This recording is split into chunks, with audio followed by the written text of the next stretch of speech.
Audiolise is a project from 4 fourth-year students studying creative multimedia in Dundalk Institute of Technology. The aim of our project is to explore the relationship between art and audio, see how the user interprets art by representation through the medium of sound. This short video will introduce you to the Audiolise group and has an easy step-by-step guide to using our project. This video also contains footage from our 2 previous exhibitions in both Dundalk and Dublin. Hi, my name is Ross Madigan and my role within Audiolise was Project Manager. My name is Kieran Rabbit. My role in the group is research. Hi, my name is Paul Freeman and my role within the group was the audio programming and the interface. Hi, my name is David Dooley and my role in the project was the graphic design and the programming. Audiolise is a project that wishes to explore the realms of interpretation. We want to find out, can interpretation be compared or contrasted, and see if there's any similarities between different people's interpretations of one art piece. And we're trying to do that through the use of sound.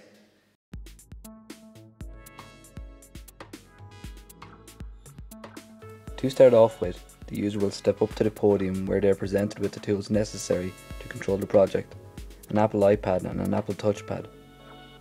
There is a large TV screen directly in front of the user which will show the interface of the project. By using the touchpad, the user will be able to navigate through our interface. To begin with, the user is greeted with an introduction screen that advises the user to click the Audiolise logo to begin. The user will then be presented with the following interface with a selection of all 8 art pieces from which they can choose from.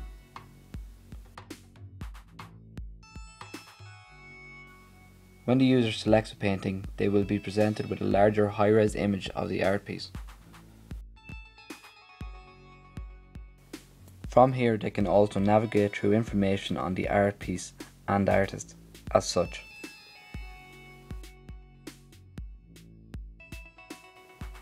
If the user decides against using the painting, they can return to view other paintings by clicking back to gallery in the bottom left corner of the screen.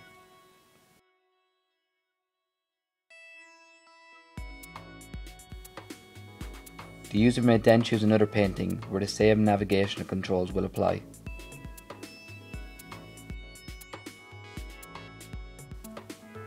Once the user is ready, they can begin to start their soundscape.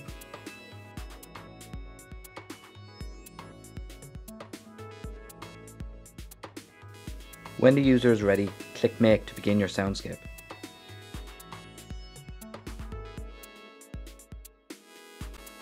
The timeline is where the notes are placed. They can be toggled on and off.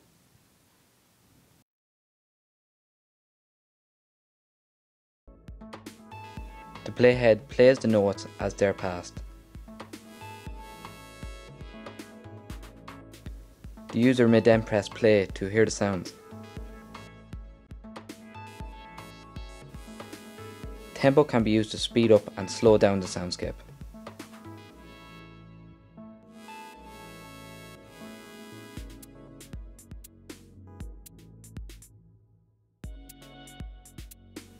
The effects correspond with the different sounds: blue to blue, green to green, and red to red.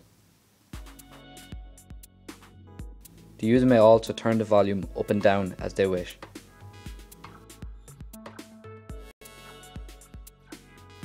When the user is done, click Stop, Finish, and then save your soundscape.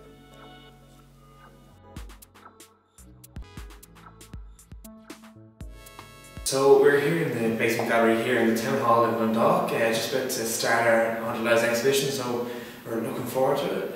It's now 10 o'clock, 2 minutes past 10. So we'll be looking forward to hopefully getting a lot of people through the door and engaging with the project. As you can see, the room itself is a beautiful room, and I think we're pretty happy with how it looks.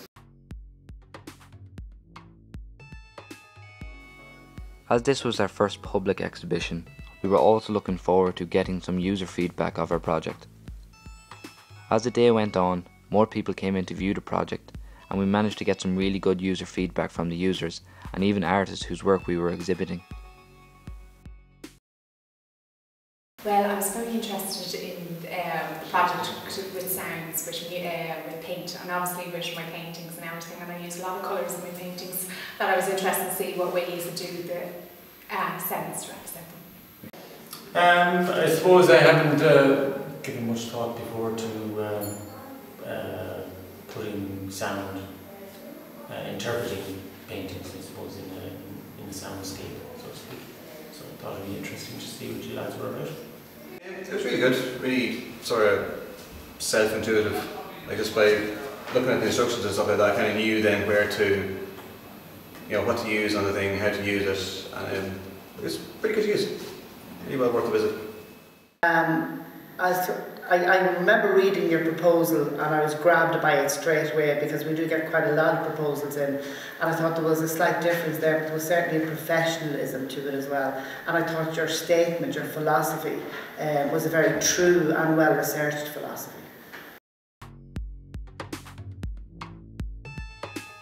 For our second exhibition, we travelled to the Exchange Gallery in Temple Bar, Dublin.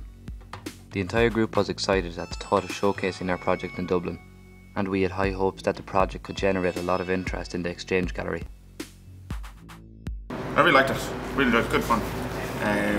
Just interesting, different way of doing things. I've played kind of with amateurishly with kind of making music and stuff, and sequencing and that kind of thing.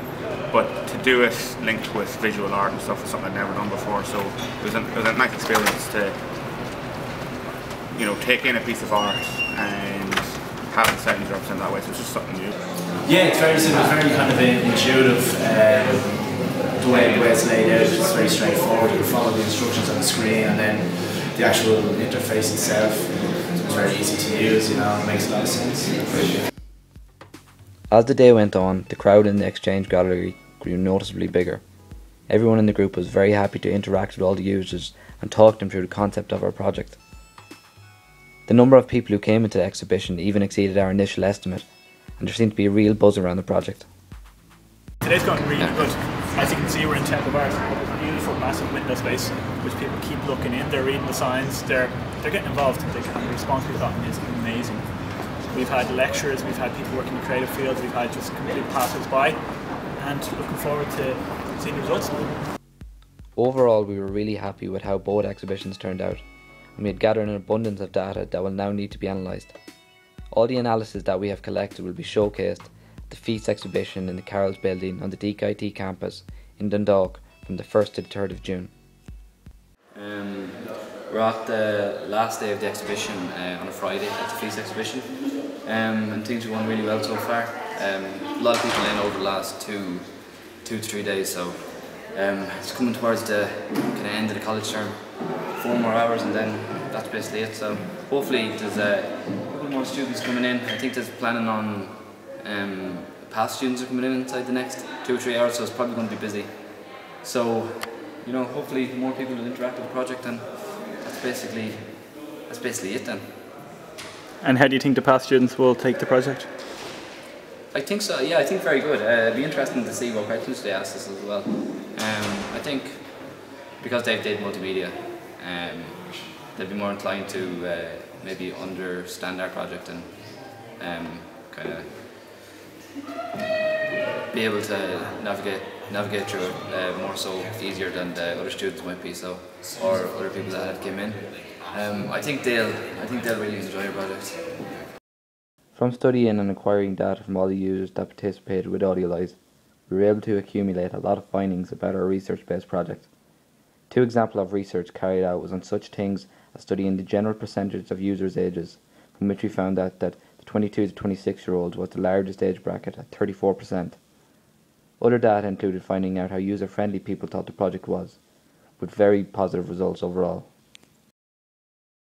We also gathered data on the occupation of our participants, student being the largest, followed by artist and retail.